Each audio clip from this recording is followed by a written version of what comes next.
మనం చూస్తున్నాం ఆంధ్రాలో లాగానే తెలంగాణలో కూడా పవన్ రాణిస్తారా? సో రాణిస్తారా లేదా అవన్నీ ఇంకా చాలా సమయం ఉంది. బట్ న్యాచురల్ గా ఆంధ్రాలో ఉన్నంత అడ్వాంటేజ్ తెలంగాణలో ఉండదు. బికాస్ హైదరాబాద్ వరకు కొంత అవకాశం ఉంటుంది. బట్ రూరల్ ఏరియాస్ లో వెళ్ళాలంటే ఆయనకు అక్కడ అడ్వాంటేజ్ అయింది. ఆంధ్రప్రదేశ్ లో ఒక న్యాచురల్ గా ఎంత కాదన్నా ఒక కాపు కులం అన్నది ఆంధ్రప్రదేశ్ లో చాలా పెద్ద జనాభా. 17% ఆఫ్ టోటల్ పాపులేషన్ ఉంది. సో తెలంగాణలో 300 కాపులు కూడా ఉన్నారు పెద్ద సంఖ్యలో. బట్ అంత పర్సెంటేజ్ 17% లేరు. సో ఒకటి.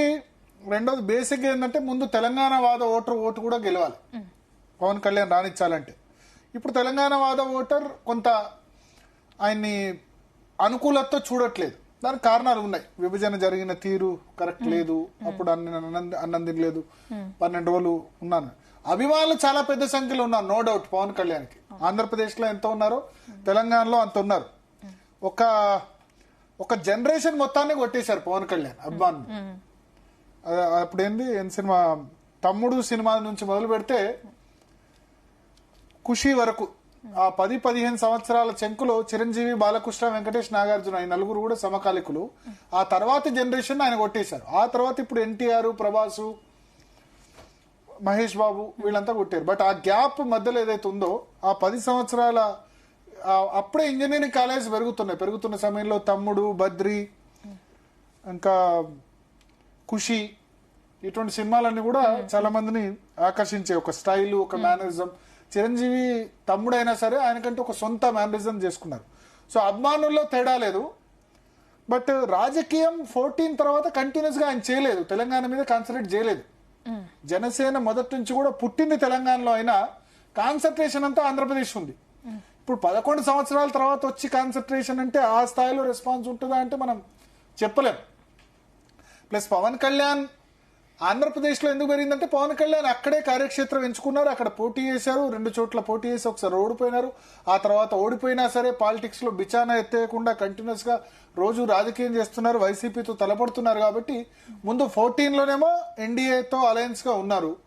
14 to 18 బీజేపీని, టీడీపీని తిట్టి 19 లో సిపిఐతో అలయన్స్ పెట్టుకున్నారు. సిపిఐతో, బీఎస్పీతో అలయన్స్ పెట్టుకున్నారు. 14 పోటీ చేయలేదు. మళ్ళీ ఆ తర్వాత ఎన్డీఏలో చేరి రాజకీయం కంటిన్యూస్ గా అక్కడ చేస్తున్నారు. 2 సార్లు ఓడిపోయినా సరే ఒక సినిమా నటుడైనా ఆయన అక్కడే కార్యక్షేత్రం పెట్టుకున్నారు. కాబట్టి ప్రజలు ఆశీర్వదించి బ్రహ్మాండమైన రిజల్ట్ ఇచ్చారు. 21కి 21 అంటే మామూలు విషయం కాదు కదా, 21 out of 21 అంటే. సో పవన్ కళ్యాణ్ మెచ్చారు అక్కడ ప్రజలు. ఇప్పుడు తెలంగాణలో 11-12 సంవత్సరాల తర్వాత రాజకీయం చేయడమే కంటిన్యూటీ కోల్పోయింది కదా. ఆబ్వియస్లీ 23 ఎలక్షన్ పోటీ చేశారు, కానీ దానికి ముందు గ్రౌండ్ వర్క్ లేదు కదా. ముందు జిహెచ్ఎంసీ పోటీ చేయలేదు, 2018 జిహెచ్ఎంసీ పోటీ చేయలేదు, 2015 జిహెచ్ఎంసీ వేయలేదు, 20 జిహెచ్ఎంసీ పోటీ చేయలేదు. సో 2016, 21 2 జిహెచ్ఎంసీలో పోటీ చేయకుండా డైరెక్ట్ గా అసెంబ్లీ ఎలక్షన్ పోటీ చేస్తే రిజల్ట్ ఎట్లా వచ్చింది? 8 స్థానాల్లో పోటీ చేశారు బీజేపీతో అలయన్స్ లో, 7 డిపాజిట్ రాలేదు. కూకటిపల్లి మాత్రం మంచి ఓట్లే, 99,000, 1,00,000 దగ్గరగా ఓట్లు వచ్చాయి కూకటిపల్లి. తాండూరు, నాగర్ కర్నూలు, ఖమ్మం, కొత్తగూడెం ఇవన్నీ సీట్లు తీసుకొని ఉండాల్సింది కాదు. కేవలం కూకటిపల్లి, షేర్లింగపల్లి 2 కాన్సన్ట్రేట్ చేస్తే అయిపోయేది. ఎందుకంటే సెటిలర్స్ పెద్ద సంఖ్యలో ఉన్నారు, కాపు ఓటర్స్ కూడా పెద్ద సంఖ్యలో ఉంటారు, సిటీలో ఫ్యాన్స్ కూడా ఉంటారు. కాబట్టి కూకటిపల్లి రిజల్ట్ బానే ఉంది. సో ఇప్పుడు జిహెచ్ఎంసీ ఎన్నికలు పోటీ చేయకుండా, గ్రౌండ్ లెవెల్ నుంచి రాకుండా పవన్ కళ్యాణ్ పోటీ చేస్తే వేరు, పవన్ కళ్యాణ్ పార్టీ తరపున క్యాండిడేట్స్ పోటీ చేస్తే వేరు, అంతేనా?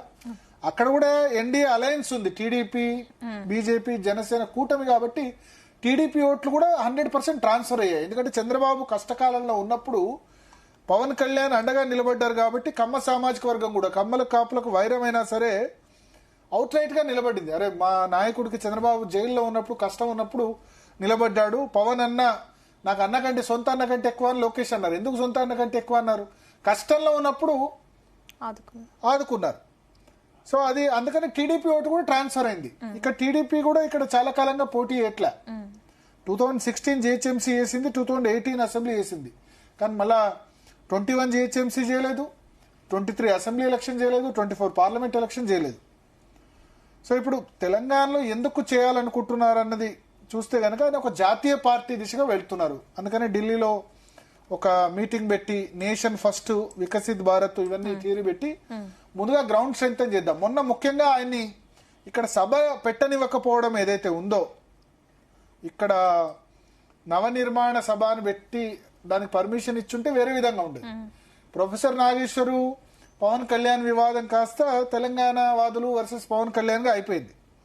కాబట్టి ఆయన ఉద్దేశం ఏంటంటే నన్ను ఎవరు అడ్డుకుంటారు. ఇప్పుడు నిన్న నిరంజన్ దగ్గరికి వెళ్ళారు, ఎవరు కూడా ఒకళ్ళు కూడా ఒక మాట మాట్లాడలేదు, ఎందుకంటే పొలిటికల్ థింగ్ కాదు. అభిమాని దగ్గరికి వెళ్ళారు, తర్వాత భద్రకాళి టెంపుల్ ను దర్శించుకున్నారు.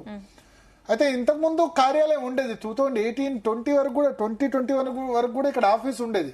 ఆ ఆఫీస్ తీసేశారు ఆంధ్రప్రదేశ్ ఎలక్షన్ తర్వాత. ఇప్పుడు మళ్ళీ స్టార్ట్ చేయడానికి కారణం ఏంటంటే నన్ను గిల్లితే నేను ఊరుకోను, నన్ను రావద్దంటారా. కొంచెం జిద్దుగాడు పవన్ కళ్యాణ్, జిద్దు చాలా ఎక్కువ. మీరు చూసే ఉంటారు జగన్మోహన్ రెడ్డి 3 పెళ్లిళ్ళు అదే మాట్లాడినప్పుడు కూడా 4 పెళ్లిళ్ళు అని మాట్లాడితే ఎవరు 3 పెళ్లిళ్ళు అయిన తర్వాత 4వ పెళ్ళాన్ని నువ్వా అని చెప్పి కామెంట్ చేసిన సందర్భం ఉంది. సో ఆయన ఏమంటారు కొంచెం ఏమంటారు తను ఇబ్బంది పెట్టే వాళ్ళు అంత లైట్ గా తీసుకోరు, మైండ్ లోకి దిల్ మీద తీసుకున్నారు. అప్పట్లో శ్రీరెడ్డి కామెంట్స్ కూడా ఏ విధంగా తీసుకున్నారో మనం చూసాం. అవి టెలికాస్ట్ చేసిన ఛానల్స్ ని వాటిని ఏ విధంగా చేశారో మనం చూసాం. అయితే పవన్ కళ్యాణ్ ఇప్పుడు తెలంగాణలో చేరికల కోసం కమిటీ వేశారు. డైరెక్టర్ హెల్త్ కరోనా సమయంలో పనిచేసిన గడల శ్రీనివాసరావు పవన్ కళ్యాణ్ పార్టీలో జాయిన్ అయ్యారు కొత్తగూడెం. అంటే ఆయన ప్రయత్నం చేసుకుంటే ఖమ్మం ఆంధ్ర ఓట్స్ ఎక్కువ ప్రాంతాల్లో బహుశా ప్రయత్నం చేస్తారేమో. బట్ అవుట్ రైట్ తెలంగాణ వాద ఓటు, నేషన్ ఓటు, జాతీయవాదం ఓటు భారతీయ జనతా పార్టీకి ఉంది కదా. సో భారతీయ జనతా పార్టీ రాష్ట్ర నేతలు అయితే పొత్తుకు మొగ్గు చూపట్లే పవన్ కళ్యాణ్తో. మేము సింగిల్ గా వెళ్తాం జిహెచ్ఎంసీలో అని చెప్తున్నారు. ఎందుకంటే ఫస్ట్ ఇప్పుడు జిహెచ్ఎంసీ ఎలక్షన్స్ ఉన్నాయి నెక్స్ట్ 6 నెలల్లో. గ్రేటర్ హైదరాబాద్ ఎలక్షన్స్ ఖచ్చితంగా రేపు 18th రేపు కేబినెట్ మీటింగ్ ఉంది. ముందుగా ఇప్పుడు గ్రేటర్ హైదరాబాద్ 3 ముక్కలైంది. ముందు ఓల్డ్ సిటీలో పోలింగ్ పెడతానని చెప్తున్నారు. సో కూకటిపల్లి, షేర్లింగంపల్లి, కుత్బుల్లాపూర్ ఇటువంటి సెటిలర్ బెల్ట్ లో ఆయన సామాజిక వర్గానికి సంబంధించిన ఓట్లు బాగానే ఉన్నాయి. ఆయన సామాజిక వర్గం కాపులు, మున్నూరు కాపులు ఒకటి అనుకుంటే బాగానే ఉంటుంది. కానీ అది గెలిచేంత వరకు ఆలోచించాలి. అయితే ఒకటి, విభజన జరిగిన తీరు పట్ల తాను వ్యతిరేకం అని చెప్తున్నారు. విభజనకు వ్యతిరేకం కాదు, విభజన జరిగిన తీరుకు వ్యతిరేకం అంటున్నారు. ఇక్కడ ఒకటి నేను డిఫర్ అవుతున్నా. విభజన జరిగిన తీరు వ్యతిరేకం అంటే ఇంకెన్ని సంవత్సరాలు విభజన జరగాలి? 2009 డిసెంబర్ 9 మొదలైతే కేసీఆర్ దీక్షతో 2014 5 సంవత్సరాలు అయింది కదా. 5 సంవత్సరాల్లో 12,000 మంది చనిపోయినారు కదా. ఇంకో 10 సంవత్సరాలైనా అట్లే సాగదీసేవాళ్ళు కదా.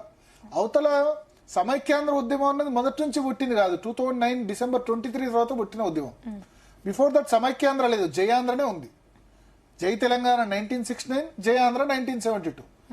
దానికోసం జై తెలంగాణలో 300 మందిని కాల్చి చంపారు ప్రభుత్వం. జై ఆంధ్ర కోసం కూడా వెంకయ్యనాయుడు లాంటి వాళ్ళు చాలా మంది ఉద్యమించారు. సమైక్యాంధ్ర ఉద్యమం 2009 డిసెంబర్ 23 వచ్చింది. అది చేసిన బ్లండర్ మిస్టేక్ వల్ల సమైక్యాంధ్ర అంటే ఆంధ్రప్రదేశ్కి ఏం కావాలని కేంద్ర ప్రభుత్వాన్ని అడగకపోవడం వల్ల, మాకు రాజధాని కావాలి, మాకు ఒక 2 లక్షల కోట్లు రాజధాని కావాలి, ఇవన్నీ అడగకపోవడం వల్ల చివరి నిమిషం వరకు కూడా కిరణ్ కుమార్ రెడ్డి అప్పుడు నేను చివరి బాల్ వరకు బంతి వరకు పోరాడతా అని చెప్పి ప్రజలకు ఇబ్బంది అయింది. అల్టిమేట్ గా క్లియర్ గా వచ్చేవి. లేకపోతే ఈ రాజధాని ఇప్పుడు అమరావతి సంబంధించి మాకు 50,000 కోట్ల ప్యాకేజ్ కావాలని అడుగుంటే ఇచ్చున్నది కేంద్ర ప్రభుత్వం. అప్పుడు ఆంధ్రప్రదేశ్ లో కూడా వాళ్ళు నెక్స్ట్ ఎలక్షన్ ఉంది కదా, అది అడగకుండా చేయడం వల్ల ఇబ్బంది అయింది. ప్రత్యేక హోదా విభజన చట్టంలో చేర్చలేదు, ప్రధానమంత్రి స్టేట్మెంట్ లో మాత్రం ఉంది. ప్రధానమంత్రి స్టేట్మెంట్ ఉంటే దాన్ని ఇంప్లిమెంట్ చేయలేదు కదా, చట్టంలో ఉంటే ఖచ్చితంగా ఇంప్లిమెంట్ చేయాల్సి వచ్చేది.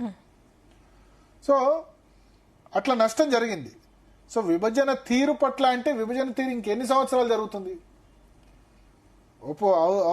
అక్కడ కాంగ్రెస్ 5 సంవత్సరాలు 2009 నుంచి 14 వరకు జరిగింది కదా, 12,000 మంది ఇక్కడ చనిపోయినారు కదా, ఇంకెంతమంది ప్రాణాలు పోవాలి? సో విభజన తీరు అంటే అక్కడ అవతల నాయకుల తీరు కూడా, సీమాంధ్ర నాయకులకు తెలుసు కాంగ్రెస్ అధిష్టానం నిర్ణయం తీసుకుందని. ఒక విధంగా సీమాంధ్ర నాయకులు ఆ సమయంలో ద్రోహం చేశారు ఆంధ్రప్రదేశ్కి. వాళ్ళకి తెలిసినా సరే, విభజన తప్పదని తెలిసినా సరే మేము అడ్డుకుంటాం, అది చేస్తాం, ఇది చేస్తామని ప్రగల్భాలు పలికారు. పదే బిల్లును ఏమంటారు, మన తలుపులు మూసి విభజన చేశారు. ఏ బిల్ అయినా తలుపులు మూసి విభజన చేస్తారు. ఏ బిల్ అయినా తలుపులు మూసే పాస్ చేస్తారు, ఎందుకంటే నెంబర్ కౌంట్ చేయాలి కదా. వచ్చిపోయే వాళ్ళు ఉంటే వాడు ఓటేసి లోపలికి వెళ్ళి మళ్ళీ బయటకు వస్తే 2 సార్లు కౌంట్ ఉంటుంది ఇలా. సో ఏ బిల్ అయినా రూల్ ఏంటంటే తలుపులు మూసే బిల్ పాస్ అవ్వడం అన్నది ఉంటుంది. ప్లస్ కాంగ్రెస్ బీజేపీ ఇద్దరు సపోర్ట్ ఉన్నారు. ఇద్దరు సపోర్ట్ ఉంటే 300లకు పైగా ఏమంటారు ఉన్నాయి. 543లో 272 వస్తే చాలు, 300 ఉన్నాయి. ఇక ఒక 10 మంది వచ్చి గొడవ చేసి ఆంధ్ర ప్రాంతానికి సంబంధించి మేము బిల్ పాస్ కానివ్వంటే అది కుదరదు కదా. అల్టిమేట్ గా నెంబర్ గేమ్, నెంబర్ క్లియర్ గా ఉంది, number in favour of Telangana bill passage. So విభజన బిల్లు అది విభజన జరిగిన తీరు పట్ల బాధపడుతున్నాయంటే పవన్ కళ్యాణ్ కొంచెం 9 నుంచి 14 మధ్య మాట్లాడితే బాగుండేదేమో. సో ఇక్కడ ఇప్పుడు ఆయన ప్రయత్నం చేస్తున్నారు. ఎవరు ఎక్కడైనా రాజకీయం చేయొచ్చు, నో డౌట్. పవన్ కళ్యాణ్ రాజకీయాలకు వస్తే దాన్ని ఎవరు అడ్డుకునే వాళ్ళు లేరు, అడ్డుకోవద్దు కూడా. పవన్ కళ్యాణ్ సభలకు అనుమతి ఇవ్వాలి, ఇవ్వకుండా అనవసరంగా ఇష్యూ చేశారు. మాట్లాడదాం మనతో పాటు అడ్వకేట్